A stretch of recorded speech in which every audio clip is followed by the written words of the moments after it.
अस्सलामुअलैकुम। हकल व शहूर रखने वाले ऑडियंस खुश आमदीद आपके अपने चैनल बलूच हिंदी इंस्टीट्यूट पर। आपको किस तरह के वीडियोस चाहिए आप कमेंट बॉक्स में अपनी राय से ज़रूर आगाह कीजिए, शुक्रिया। अब चलते हैं अपने आज के SBK की जानिब से लिए गए साबिक यानी पास जनरल साइंस MCQs की तरफ। क्वेश्चन नंबर 1 है, विच among the following is metal. इनमें से कौन सा मेटल यानी धात है। अब तक जितने भी एलिमेंट्स दरियाफ्त हुए हैं उनमें से तकरीबन 70% मेटल्स हैं। फॉर एग्जांपल लोहा, सोना, चांदी, तांबा, aluminium, mercury, sodium, potassium, calcium, magnesium, zinc, निकल वगैरह।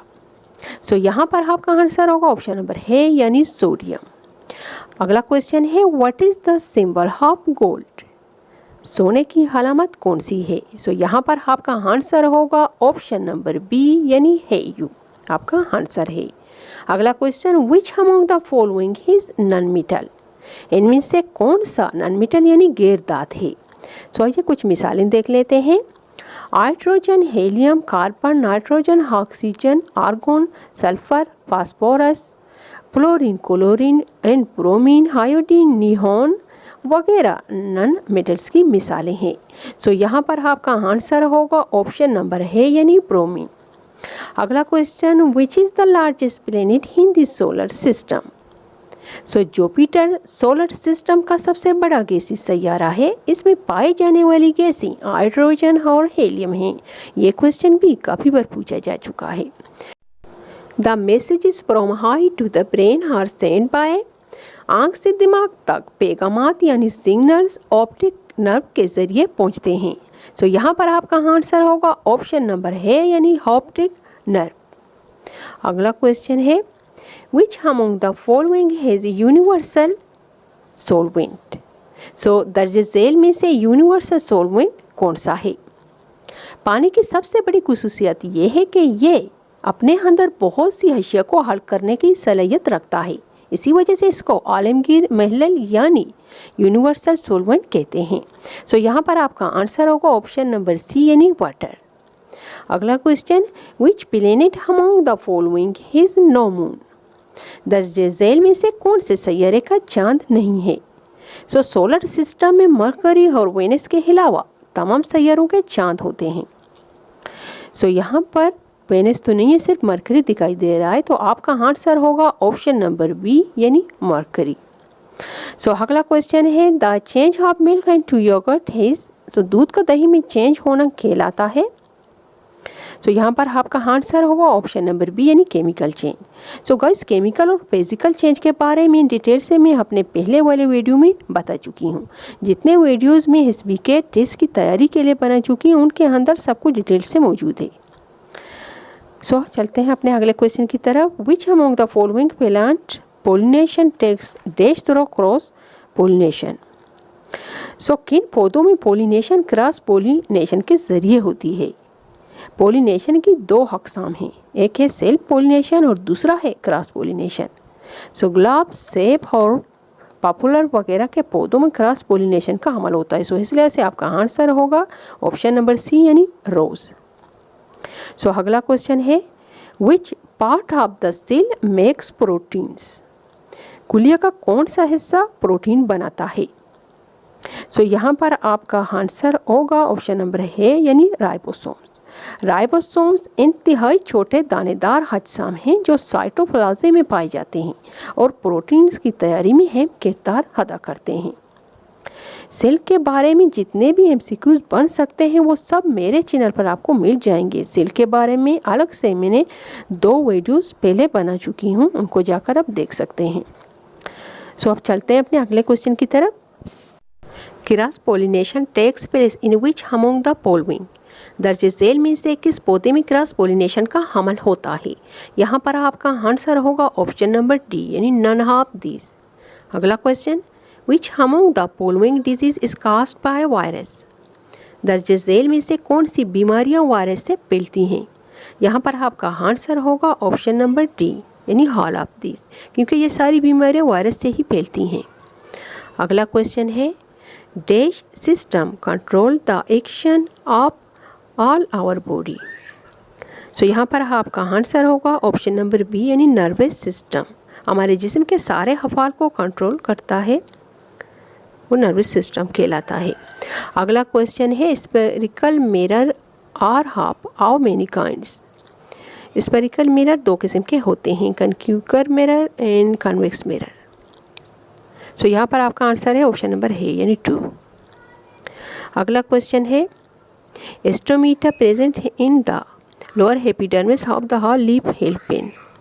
सो यहाँ पर आपका आंसर होगा ऑप्शन नंबर है यानी कार्बन डाइऑक्साइड वाला, वही आपका आंसर होगा। सो अगला क्वेश्चन है quantity of carbon dioxide slow down the process of photosynthesis. So photosynthesis के अमल में अगर कार्बन डाइऑक्साइड की मिकदार कम होगी तो ऐसी सूरत में फोटोसिंथेसिस का जो अमल है वो सुस्त रहेगा।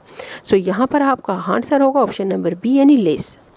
गाइस, अपने अगले क्वेश्चन की तरफ जाने से पहले आप जितने भी उम्मीदवार हैं जो जॉब की तलाश में हैं उन सब से मैं सिर्फ यही कहूँगी कि अपनी तैयारी इसी तरह जारी रखें जैसे आपको कल किसी अदारे में इंटरव्यू के लिए जाना है। मेरे कहने का मतलब ये है कि अपने आप को फिजिकली और मेंटली तैयार रखें।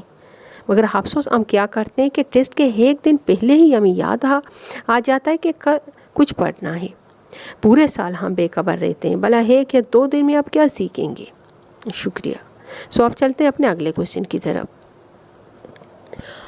The messages from nose to the brain are send by. So नाक से दिमाग तक पैगामात पहुंचाता है। यहाँ पर आपका आंसर होगा ऑप्शन नंबर ए यानी ओपेक्टरी नर्व। सो अब चलते हैं अपने अगले क्वेश्चन की तरफ। The messages from ear to the brain heart is send by. So कान से दिमाग तक पैगामात पहुंचाता है। इस क्वेश्चन का आंसर होगा option number C auditory nerve.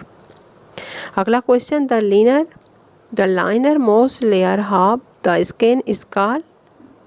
जिल्द का सबसे अंदरूनी हिस्सा कहलाता है। वैसे हमारी जिल्द 3 तहों पर मुश्तमिल होती है। हाइपोडर्मिस जिल्द की सबसे निचली तह है। ये ऐसे सेल्स पर मुश्तमिल होती है जिनमें चर्बी ज़ख़ीरा होती है।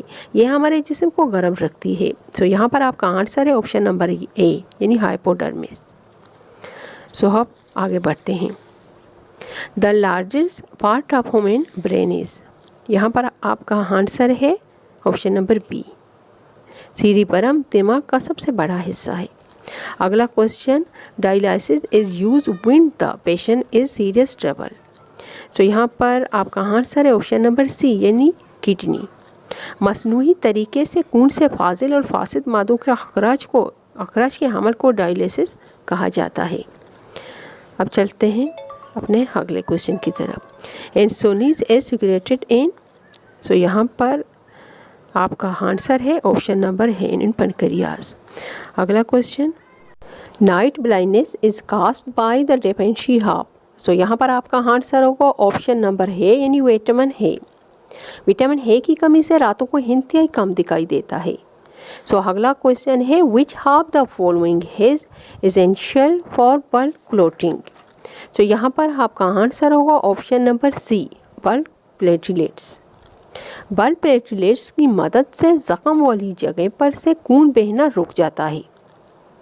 सो अगला क्वेश्चन है the largest cell in the human body is. So इंसान के जिस्म का सबसे लंबा सेल कौन सा है। सो ऑप्शन नंबर बी आपका आंसर होगा यानी नर्व सेल, जिसमें पैगाम रसानी का काम भी सर अंजाम देता है। यही आपका ऑप्शन नंबर बी आपका आंसर होगा। सो अगला क्वेश्चन है Which among the following is not a micro-organs? So micro organs ऐसे जानदार हैं जो इंसानी आँख से दिखाई नहीं देते। उन्हें देखने के लिए माइक्रोस्कोप का इस्तेमाल किया जाता है।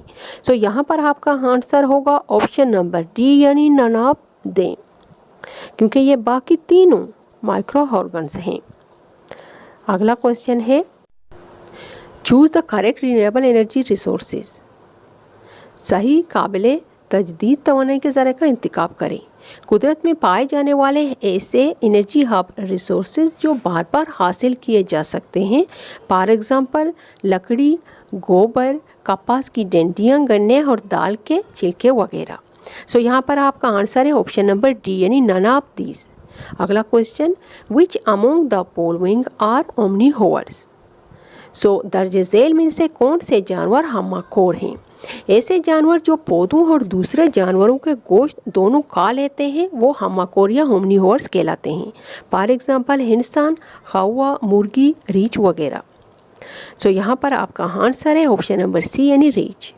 सो अगला question, the organism in the body of which the parasite lives is called. So virus जिस जानवर के जिस्म में दाखिल होकर अपनी तादाद बढ़ाते हैं वो उसका मेज़बान यानी होस्ट कहलाता है। सो इसलिए से आपका आंसर होगा ऑप्शन नंबर बी यानी host.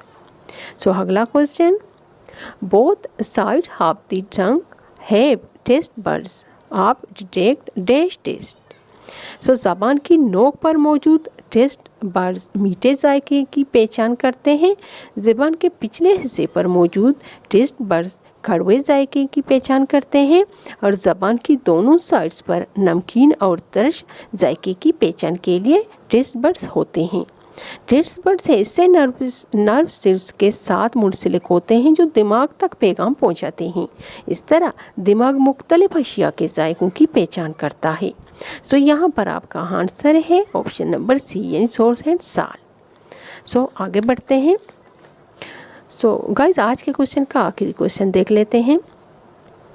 The presence of dash in the leaf proves that photosynthesis takes place in the leaves. Dash की मौजूदगी साबित करती है कि फोटोसिंथेसिस का जो अमल है पौधों के पत्तों में होता है। सो फोटोसिंथेसिस के दौरान ग्लूकोज बनता है जो स्टार्च यानी निशास्ता में तब्दील होकर पौधे के मुख्तलिफ हिस्सों यानी पत्तों में ज़खीरा होता है। सो आपका आंसर यहाँ पर है ऑप्शन नंबर बी है स्टार्च। मेरे प्यारे व्यूवर्स आज के लिए बस इतना ही। जाते जाते चैनल को सब्सक्राइब करके जाइए क्योंकि आपकी मदद से ही हम आपके लिए अच्छी और नॉलेजेबल वीडियो बनाने के काबिल बन जाते हैं। आपकी सिर्फ एक लाइक से दिल और दिमाग और ज़्यादा मेहनत करने पर उकसाता है। सो आप सबकी हौसला अफजाई की उम्मीदवार बलोच MD इंस्टीट्यूट। शुक्रिया अपना कीमती वक्त मुझे देने के लिए। अपने साथ अपने इर्द गिर्द के लोगों का भी ढेर सारा ख्याल रखिए क्योंकि यही ज़िंदगी की हकीकत है। शब बखैर।